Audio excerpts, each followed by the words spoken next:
From impeachments to inaugurations, if it's a political story, we are on the scene. The race for the White House is heating up. We're beating Biden. How dare he say that? If it's breaking news, we're live with the latest coverage. From the White House, the State Department, and Capitol Hill, we know the issues, but above all, we know the players to bring you the latest in-depth analysis on all the key stories that we're covering. I'm Eric Ham. Join me from Washington here on Firstpost America.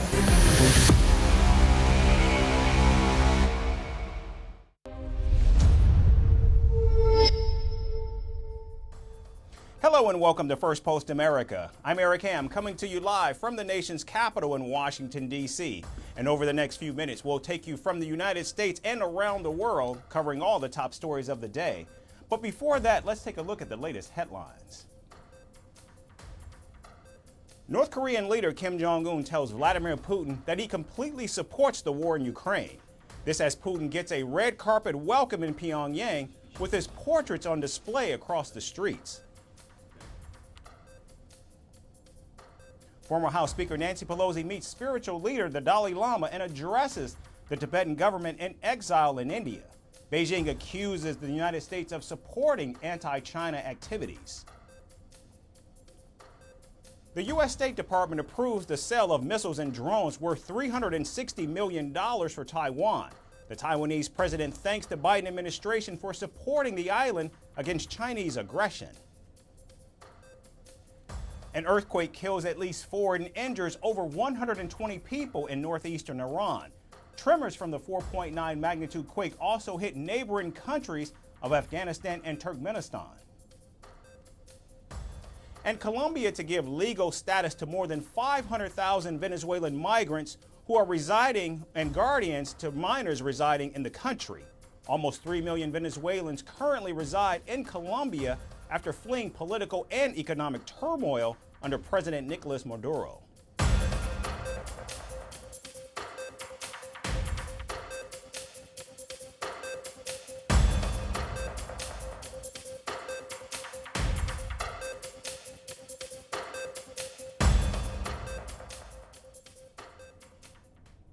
We begin in the Middle East. Israeli Prime Minister Benjamin Netanyahu has accused the United States of withholding weapons needed for the war in Gaza. In a video on Tuesday, Netanyahu implied that the holdup was slowing Israel's military offensive in Rafah. Now, the video comes just days after Secretary of State Antony Blinken visited Israel to hold talks over the ongoing onslaught against Hamas. When Secretary Blinken was recently here in Israel, we had a candid conversation. I said I deeply appreciated the support the U.S. has given Israel from the beginning of the war. But I also said something else. I said it's inconceivable that in the past few months, the administration has been withholding weapons and ammunition to Israel. Israel, America's closest ally, fighting for its life, fighting against Iran and our other common enemies. Now, Netanyahu also said that Secretary Blinken gave assurances that bottlenecks would be removed and arms transfers very soon. Secretary Blinken assured me that the administration is working day and night to remove these bottlenecks. I certainly hope that's the case. It should be the case. Give us the tools and we'll finish the job a lot faster. Now, Netanyahu did not mention exactly which weapons Washington was holding back, and the Israeli military has also declined to comment on the remarks. Secretary of State Blinken says President Joe Biden has in fact delayed the delivery of heavy bombs to Israel since last month over concerns about the increased killing of civilians in Gaza.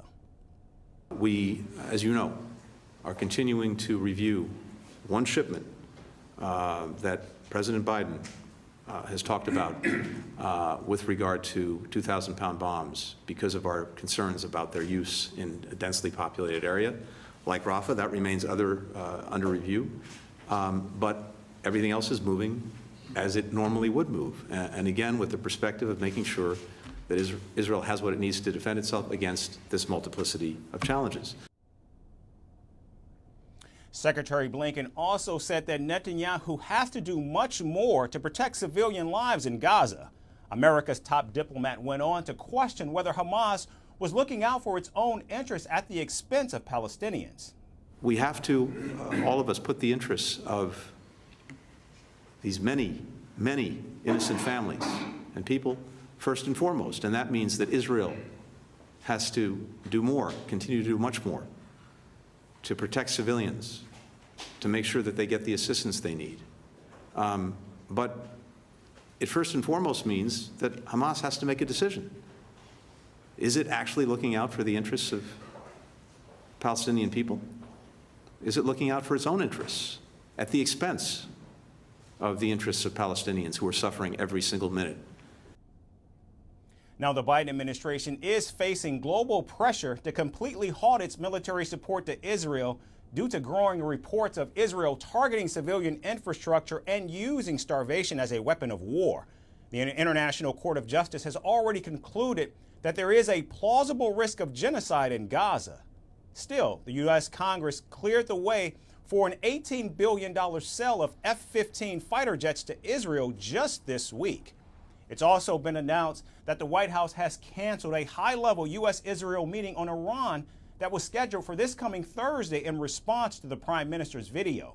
Seems Netanyahu is intent on alienating everyone around him in his efforts to eliminate Hamas, including Israel's biggest and most stalwart ally, the United States. And here in the United States, President Joe Biden has announced one of the biggest reforms in recent history to fast-track the process of U.S. citizenship for undocumented immigrants.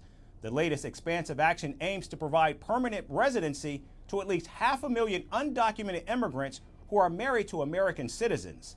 The move will benefit couples where the spouse is an undocumented citizen but has been living in the United States for 10 years or more. My dad used to have an expression. He said, Joey, family's about the beginning, middle, and the end. About keeping couples together who are married, where one spouse is a U.S. citizen, the other is undocumented. They've been living in the United States for at least 10 years. These couples have been raising families, sending their kids to church and school, paying taxes, contributing to our country for 10 years or more. Matter of fact, the average time they've spent here is 23 years, the people who are affected today. But living in the United States all this time with this fear and uncertainty. We can fix that, and that's what I'm going to do today. Fix it. Now, along with spouses, at least 50,000 children under the age of 21 whose parent is a U.S. citizen will also benefit from the program. However, President Biden says that every beneficiary will have to pass a background check before they're given citizenship. Requires them to pass a criminal background checks, and it doesn't apply to anyone trying to come here today. It only applies, this action is a better way. It doesn't tear families apart while requiring every undocumented spouse to fulfill their obligations under the law. Now, there is no requirement on how long a couple must be married as long as the undocumented spouse has been living in the country for the last 10 years before the 17th of June this year. Once the application is approved, the qualifying immigrant would have 3 years to apply for a green card or receive a temporary work permit to avoid deportation. Senior officials in the Biden administration say applications will open this summer. However, the fees for the process is yet to be determined. The election year move is in stark contrast to President Biden's rival, Donald Trump, who is threatening immigrants with mass deportations. In fact, President Biden's immigration legalization plan reinforces his campaign's message that Democrats support a much more people-friendly immigration system. These are the fears my predecessor is trying to play on when he says immigrants, and his words are poison the blood of the country. When he calls immigrants, in his words, animals. When he was president, he separated families and children at the border. And now he's proposing to rip spouses and children from their families and homes and communities and place them in detention camps. Folks, I'm not interested in playing politics with the border or immigration. I'm interested in fixing it. President Biden's program will also allow the spouses and children to apply for citizenship without having to leave the United States, saving them from the lengthy immigration process and even possible family separation. And staying in North America, U.S. federal prosecutors have charged 24 people associated with a Mexican drug cartel and a Chinese money laundering group. According to the U.S. Department of Justice, Chinese underground money exchanges have helped the cartel launder around $50 million in drug trafficking proceeds. The funds came from the sale of substantial quantities of drugs, including fentanyl, cocaine, and meth, between the years of 2019 and 2023. The Chinese money laundering network has been accused of making the proceeds available to cartel members in Mexico and elsewhere. They perpetuate this cycle by importing more and more dangerous drugs like fentanyl and methamphetamine into this country and then laundering those proceeds using the Chinese money laundering groups. The prosecutors further revealed that drug traffickers collaborated with underground money exchanges to take advantage of the high demand of U.S. dollars, specifically from Chinese citizens looking to move funds out of China through informal channels. Data from the U.S. Center for Disease Control shows that from January of 2021 to 2022, over 107,000 Americans died from drug overdoses, with more than 65% of the cases involving synthetic opioids such as fentanyl. Now, U.S. drug authorities have raised concerns about the deepening ties between Mexico's cartels and China, as the potency of fentanyl pills has been increasing, resulting in more deaths across the country. Federal agents also claim that Chinese money laundering groups undercut competition as they charge the cartels cheaper fees by tapping into the Chinese diaspora in the United States and Latin America. Now, the severity of the fentanyl crisis is such that it's turned into a contentious issue between Democrats and Republicans. Former President Donald Trump has expressed his intention to combat the fentanyl crisis by deploying military assets and inflicting maximum damage on Mexican cartels if reelected in November. If you take the head of a pin and put something, a little fentanyl on the head, if it's a little bit larger than the head of a pin, you're dead. You have no chance. And this is pouring in from China, and I had a deal with President Xi. He was going to give the death penalty to anybody manufacturing fentanyl in China and selling it to the United States. Now, on the other hand, President Joe Biden held a discussion with Chinese President Xi Jinping about the fentanyl crisis when they met in California in November of last year. China had stopped counter-narcotics cooperation with the United States after then House Speaker Nancy Pelosi visited Taiwan in 2022.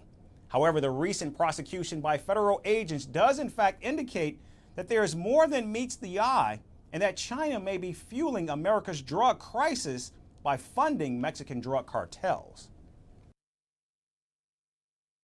And in the business world, American chipmaker Nvidia has become the world's most valuable company, dethroning Microsoft and Apple. Nvidia's market value expanded from $1 trillion to $2 trillion in just 9 months, while taking just 3 months to cross the $3 trillion mark in June. Our next report tracks Nvidia's rise to the top and how its artificial intelligence chips are pacing the markets.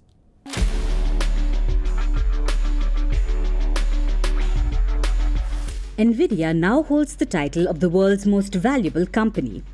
The chipmaker overtook Microsoft and Apple as its shares rose as much as 4% and its market capitalization reached about $3.3 trillion.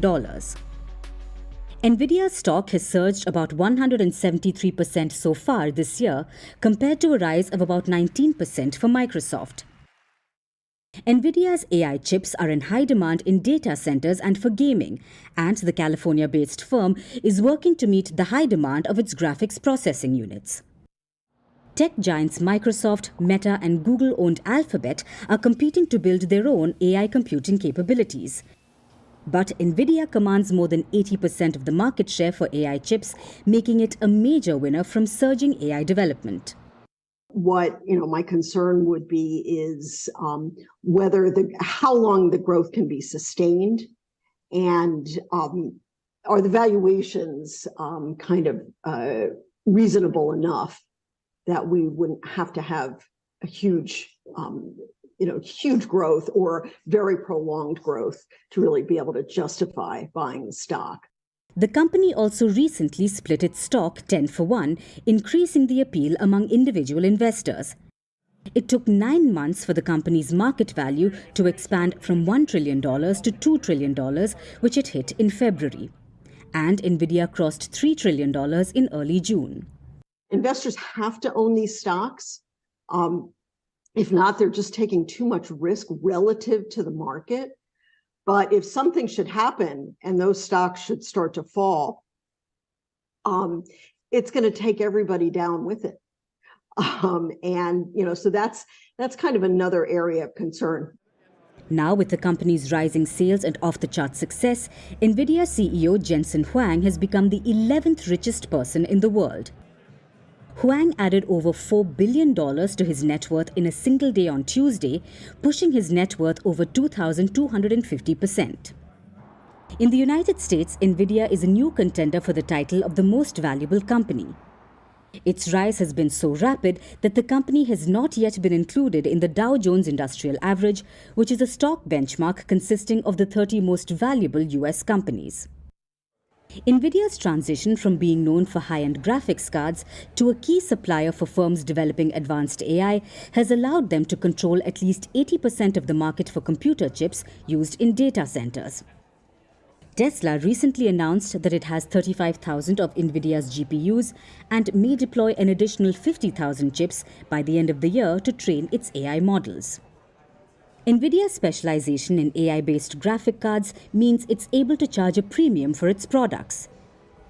In fact, its chips, which are manufactured in Taiwan, are so unique that companies looking to build AI capabilities are complaining that there is a shortage of them. The 2022 CHIPS and Science Act from the Biden administration is aimed at encouraging the development of GPUs, but there are concerns about keeping up with market demands. Despite this, investor interest in Nvidia is incredibly high.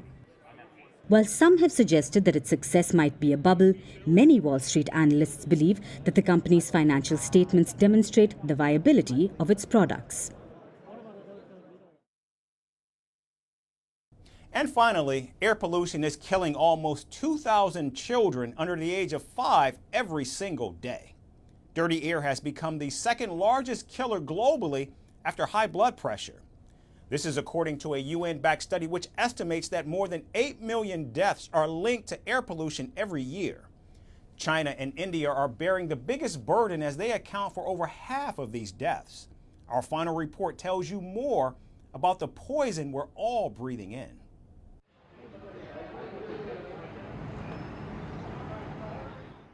Air pollution has reached new heights.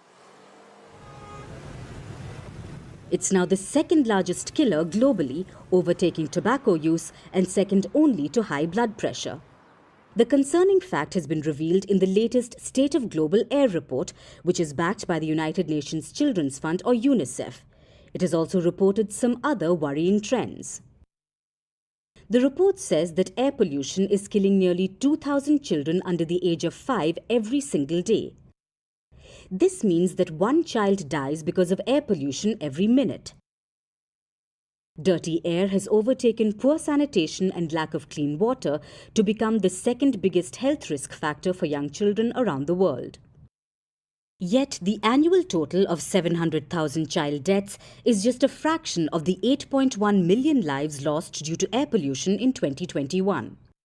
While 58% of these deaths were from fine particulate matter called PM2.5, 38% deaths were caused by household air pollution and the remaining deaths were from ozone air pollution.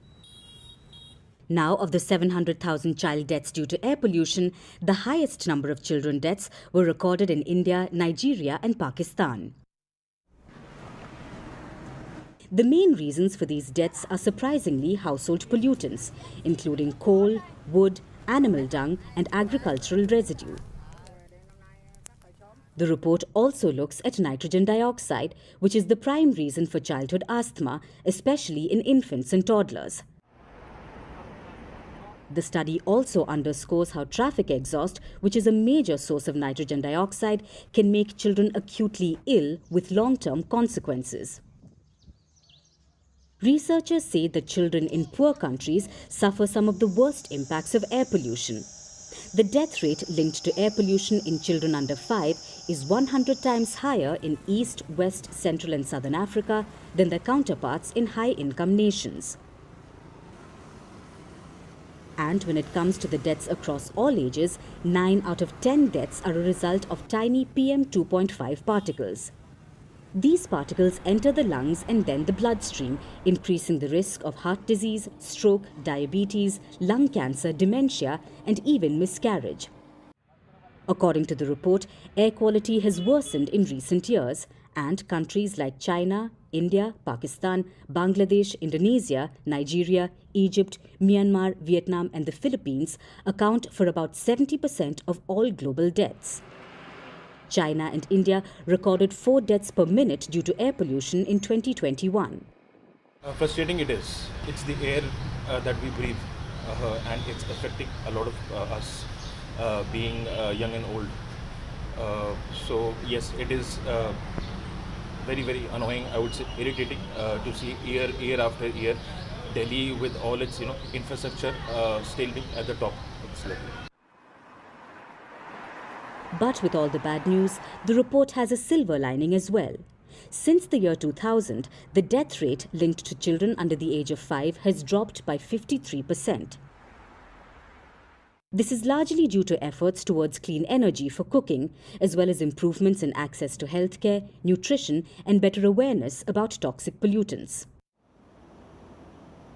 And if the governments across the globe implement more such initiatives and people strive for eco-friendly policies, we might be able to make things better for the future generations.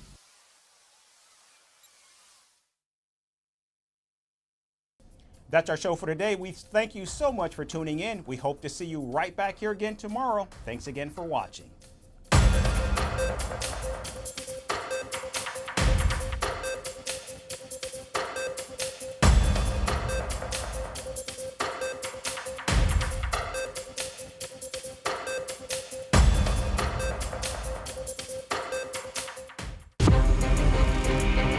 From impeachments to inaugurations, if it's a political story, we are on the scene. The race for the White House is heating up. We're beating Biden. How dare he say that? If it's breaking news, we're live with the latest coverage. From the White House, the State Department, and Capitol Hill, we know the issues, but above all, we know the players to bring you the latest in-depth analysis on all the key stories that we're covering. I'm Eric Ham. Join me from Washington here on First Post America.